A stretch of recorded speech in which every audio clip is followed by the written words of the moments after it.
உனது தந்தை உரைக்கின்றேன். கேள். வாழ்வெனும் பயணத்தில் உன்னுடன் நானும் நடந்து கொண்டிருப்பதை மறவாதே. நீ பெறும் வெற்றியில் முயற்சியாகவும் நீ அடையும் தோல்வியில் பாடமாகவும் மறைந்திருப்பவன் நானே.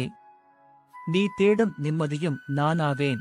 உன் உழைப்பிலும் விடாமுயற்சியிலும் இருப்பவன் நானே. அறியாமையை அகற்றும் கூர்மையான அறிவாகிய வேலும் நானாவேன். வலிமை மிக்கவரிடம் மட்டுமல்ல, பிறரது வலியை போக்கும் தூயவர்களின் உள்ளத்தில் உறைந்திருப்பவனும் நானாவேன்.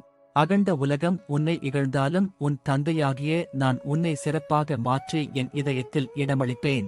விதியே சதி செய்தாலும் அதை வெல்லும் மதியை அளிக்கும் வல்லமை பெற்றவன் உன் அப்பன் என்பதை என்றும் மறவாதே. நீ பொது முயற்சிகள் தொடங்கும் பொழுது உன்னுடன் இருப்பது உன் இரு கைகள் மட்டுமல்ல, என் 12 கரங்களும்தான் என்பதை மறவாதே. உன்னப்பன் உடனிருக்க எதற்கு பயமும் தயக்கமும்? பேருயர்வை நிச்சயம் அடைவாய். இது என் சத்திய வாக்கு.